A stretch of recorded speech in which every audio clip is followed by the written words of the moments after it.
Hello बच्चों, आप लोग कैसे हो। हम आ गए हैं आप लोग को जो बोले हुए थे कि पूरे बिहार या पूरे इंडिया में जो भी बच्चे हैं जिसको फिजिक्स में दिक्कत होता है उस सभी का दिक्कत को दूर करने के लिए आपके पास गुड लक फिजिक्स क्लासेस के टीचर मुकेश सर आ चुके हैं। और देखिए, आप लोग को हर एक कंसेप्ट का अच्छा से क्लियर करते हुए हम फिजिक्स को सिखाएंगे। जैसे आज हम बात करेंगे एंगल बिटवीन टू वेक्टर। तो आप जानते हैं एंगल बिटवीन टू वेक्टर के विषय में कि दो वेक्टर के बीच का एंगल मिनिमम क्या होता है 0 डिग्री और मैक्सिमम क्या होता है 180 डिग्री। मिनिमम कब होते हैं? जब दो वेक्टर एक दूसरे के पैरेलल होते हैं तो मिनिमम एंगल होता है, और मैक्सिमम तब होता है जब दो वेक्टर एक दूसरे के एंटी पैरेलल होते हैं। याद रखिएगा, हमने रटा चुके हैं कि एंगल निकालने के लिए जरूरी कंडीशन है कि दोनों वेक्टर का हेड एक जगह हो या दोनों वेक्टर का टेल एक जगह हो। जब तक दोनों वेक्टर का हेड एक पॉइंट पे नहीं होगा तब तक एंगल नहीं बन सकता है। यानी दोनों का हेड एक जगह हो और दोनों का टेल भी क्या हो, एक जगह। तो अब इस क्वेश्चन को देखिए सभी लोग, हमारे पास कह रहा है क्वेश्चन में कि vector A B and C are shown in figure. देख रहे हैं फिगर सभी लोग। द एंगल बिटवीन, पहला क्वेश्चन है ए और बी। ध्यान से देखिए, ए का ये हेड है और बी का भी ये क्या है, हेड। ए का भी हेड है और बी का भी हेड है, तो मिलन तो सही है ना, हेड से हेड का मिलन हो गया है, इसका मतलब एंगल मिल सकता है। तो हम बात करेंगे एंगल के विषय में। तो आप जानते हैं एक्स और वाई के बीच का एंगल कितना होता है, 90 डिग्री। अगर ये 30 है तो ये एंगल आपका कितना होगा बाबू, आप ही लोग बताइए, ये 60 डिग्री होगा। अब ए का हेड y के साथ 60 और b का हेड भी y के साथ 45, तो नेट एंगल क्या हो गया a और b के बीच का। तो टोटल एंगल को आप जोड़ देंगे तो ये एंगल हो जाएगा आपको 60 + 45 यानी 105 डिग्री। a और b के बीच का एंगल कितना निकल गया मेरे पास, 105 डिग्री। अब हम बात करेंगे b और c का, a और c का। a और c, ध्यान से देखिए, a और c की बात करते हैं। अब आप ही बताइए, ऐसे भी जा सकते हैं, ऐसे जाएंगे तो ये बड़ा एंगल मिलेगा, क्योंकि हमने पढ़ा चुके हैं कि दो वेक्टर के बीच का जो छोटा एंगल होता है वही एंगल बिटवीन टू वेक्टर होता है। अब हम बात करेंगे ए और सी। तो देखिए ध्यान से, ये 60 है और ये मान लीजिए y डैश है, ये x डैश है। तो आपको पता है कि ये एंगल कितना होगा बच्चा, 40 डिग्री की 60 30 डिग्री, 30 डिग्री ये होगा, ये 30 होगा। और आपको ये भी पता है ये 30 डिग्री होगा और इसका हेड ये है, तो यहाँ पे ये 90 डिग्री होगा। ये कितना होगा, 90। अब ध्यान से देखिए, ये भी 30, ये 90 और ये 30, तो टोटल एंगल हमारे पास कितना हो जाएगा बाबू। टोटल अगर एंगल बात करते हैं ए और सी के बीच का तो 30 + 90 + 30, ये टोटल हो जाएगा आपको 150 डिग्री। तो इसका मतलब ए और सी के बीच का एंगल कितना हो गया हमारे पास, 150। लास्ट में है बी और सी। तो बी और सी तो बहुत आसान है। अब देखिए बी और सी की बात करते हैं तो ये एंगल भी 45 होगा, ये एंगल भी 45 होगा और ये 60 है, तो टोटल एंगल ये कितना हो जाएगा, 45 + 60 यानी टोटल 105। तो इसका मतलब हो गया ए और बी के बीच का भी 105, ए और सी के बीच का 150 और बी और सी के बीच का 105। तो देखिए आंसर इसका क्या हो जाएगा, बी। तो सिंपली दिमाग में सेट करिए, जब भी एंगल की बात करें तो दोनों वेक्टर का हेड एक जगह हो या दोनों वेक्टर का टेल एक जगह हो, वहां पे दो एंगल बनता है, एक छोटा एक बड़ा। छोटा एंगल ही हमेशा एंगल बिटवीन टू वेक्टर होता है, छोटा एंगल ही हमेशा एंगल बिटवीन टू वेक्टर होता है। तो ये जो क्वेश्चन है ये थोड़ा अच्छा क्वेश्चन था, जितना हमने क्वेश्चन करवाए हुए हैं उससे अलग हट करके है, तो इसको अच्छे से समझ करके लिख लीजिएगा सभी लोग। अब हम लोग बात करते हैं नेक्स्ट क्वेश्चन के तरफ। देखिए ध्यान से, क्वेश्चन क्या है आपके पास। क्वेश्चन में दिया हुआ है, देखिए वेक्टर ए वेक्टर ए का वैल्यू आपको दिया है 4i cap plus 3j cap and vector B दिया हुआ है 4i cap plus 2j cap. Find full stop find a vector parallel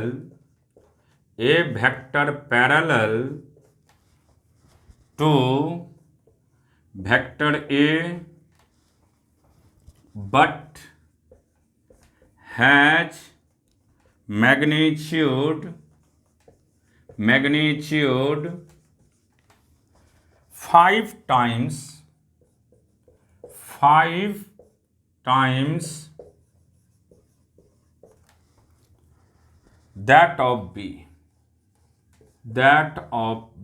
vector B. पहला ऑप्शन दिया हुआ है आपको √20 into 2i cap plus 3j cap.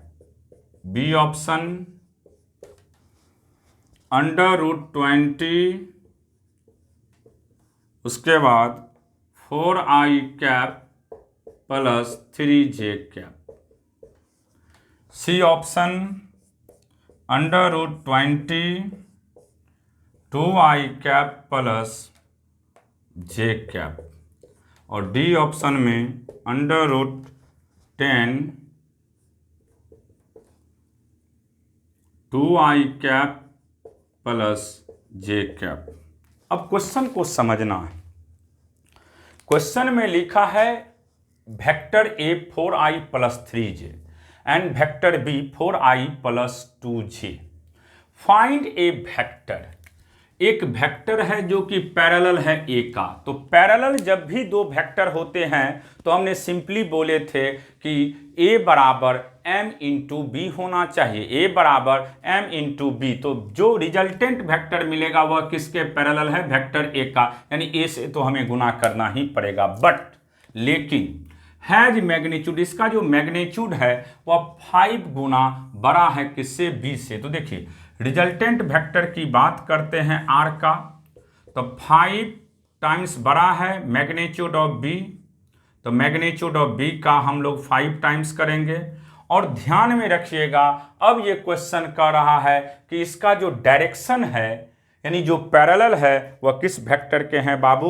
Vector A का। इसका मतलब इसके यूनिट वेक्टर से हम लोग क्या कर देंगे? इसमें मल्टीप्लाई कर देंगे, क्योंकि यूनिट वेक्टर रिप्रेजेंट करता है कि उसका मैग्नीट्यूड तो यूनिटी होगा और उसका डायरेक्शन जो वेक्टर ए का डायरेक्शन है वही डायरेक्शन होगा। अगर किसी चीज में 1 से मल्टीप्लाई करते हैं तो कोई फर्क नहीं पड़ता है, इसलिए हम लोग एक कैप से मल्टीप्लाई कर दिए। अब सिंपली समझिए 5 बी का मैग्नीट्यूड, तो मैग्नीट्यूड का सिंपल फार्मूला होता है under root coefficient of I cap का square.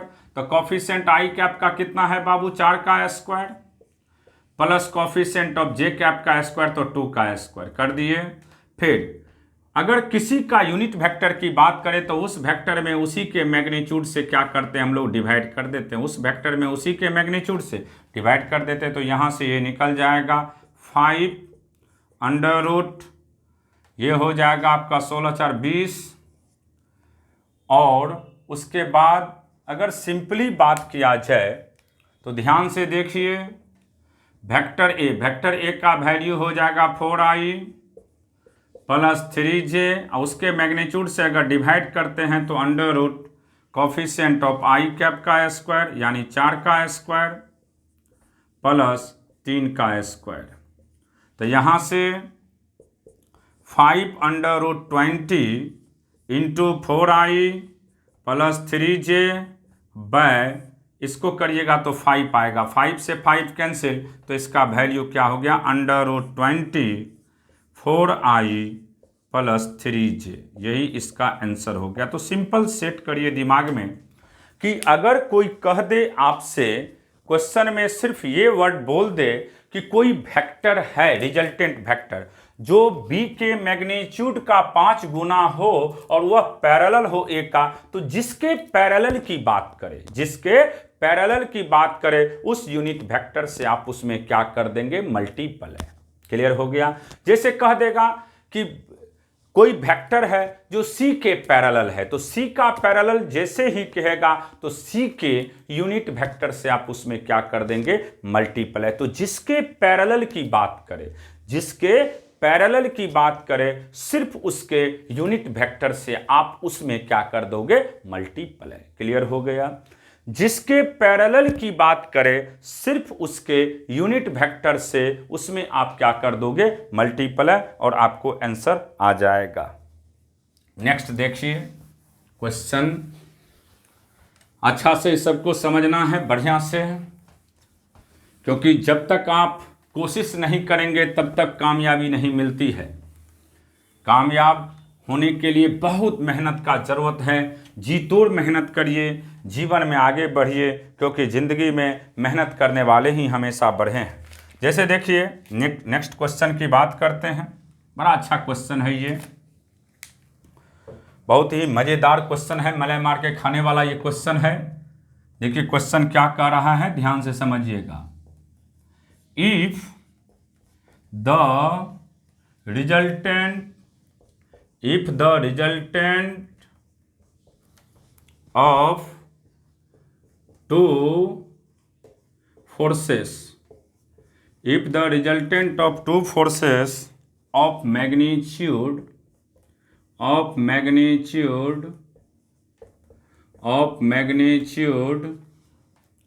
P and Q acting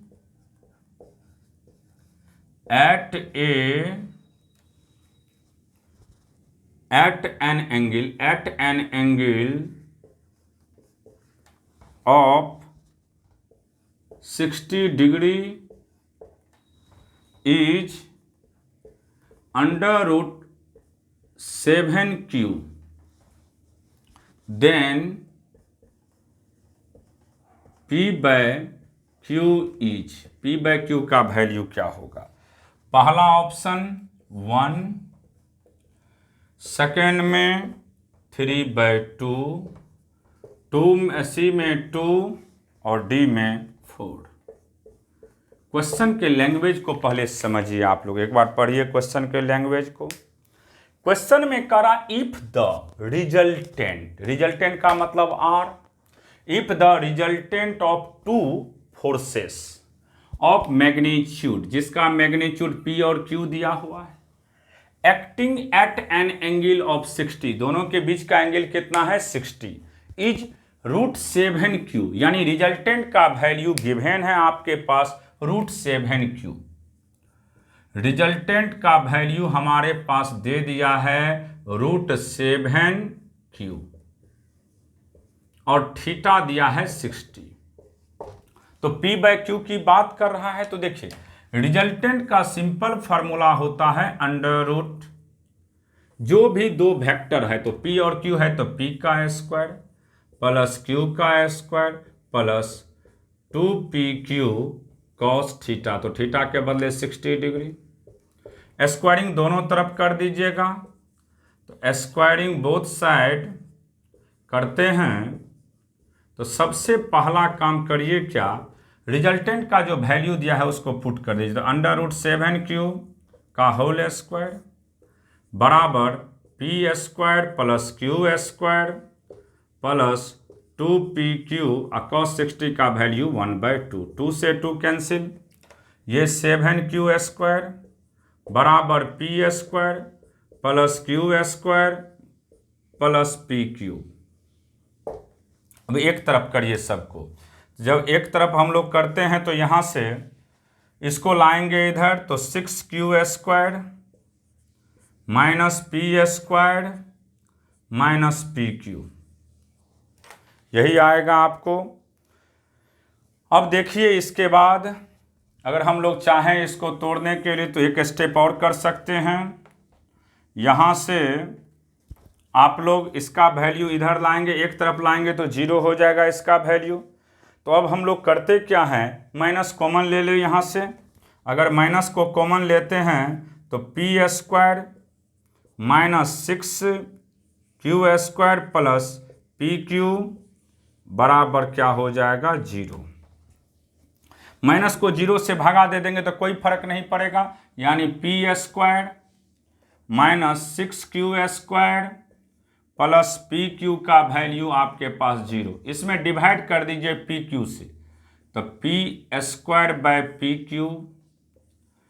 minus 6q² PQ plus PQ/PQ। 0 में भी PQ से डिवाइड कर देंगे तो कोई फर्क नहीं पड़ेगा, एक P से एक P कट गया, तो P/Q माइनस 6q/P प्लस 1। यहाँ तक निकल गया आपको। अब देखिए यहाँ से अगर हम लोग कैलकुलेट करते हैं तो ध्यान से देखिए, अगर PQ से डिवाइड करते हैं हम लोग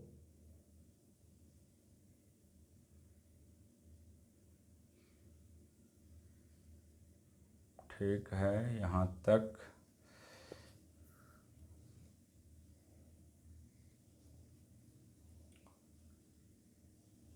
एक काम और कर सकते थे इसमें हम लोग, सिर्फ इसमें अगर हम लोग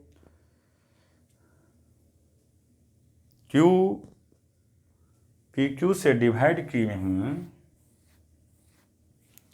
PQ से डिवाइड करने के बाद यहाँ से इसका वैल्यू इतना ही मिल रहा है। एक सेकेंड,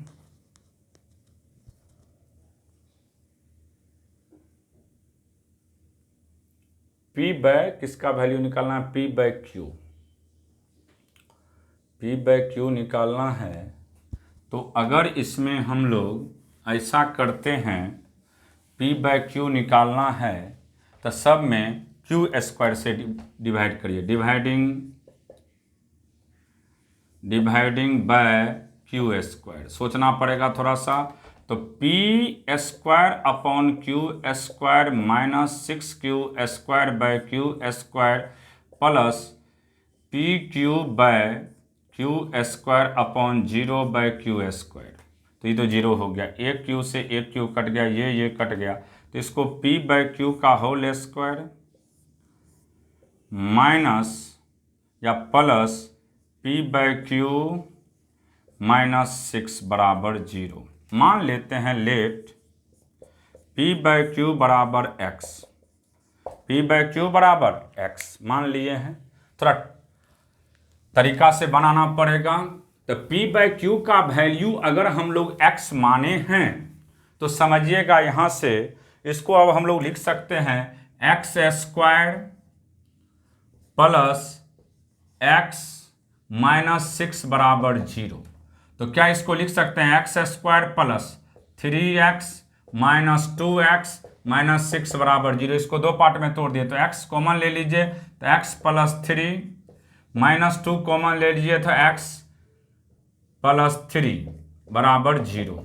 यहाँ से अगर कैलकुलेट करते, इसमें Q² से डिवाइड करते तो अच्छा से क्लियर हो गया, अभी तुरंत बताए तो। देखिए यहाँ से इसका मतलब है हमारे पास दो वैल्यू मिला है, x plus 3 into x minus 3 बराबर 0। तो यहाँ से x का वैल्यू -3 और x का वैल्यू +2। तो आपके पास ऑप्शन में +2 दिया है, इसका मतलब P/Q का वैल्यू क्या होगा, आपको +2, यही आंसर हो जाएगा। तो जब भी ऐसा क्वेश्चन हो तो सबसे पहला काम क्या करना है कि इसको किसी भी तरह से क्वाड्रेटिक इक्वेशन में कन्वर्ट करना है। जैसे ही हम लोग इसको क्वाड्रेटिक इक्वेशन में कन्वर्ट कर रहे हैं तो हमारा आंसर तुरंत मिल जा रहा है। अगर हम क्वाड्रेटिक में नहीं इसको कन्वर्ट करेंगे तो ये क्वेश्चन आपसे नहीं बनेगा। इसलिए सबसे पहला काम होगा कि आप लोग इसको क्वाड्रेटिक में कन्वर्ट करिए और तब सॉल्व करिएगा। ठीक है, आज इतना तक ही पढ़िए, अगले दिन इसके आगे बताएंगे।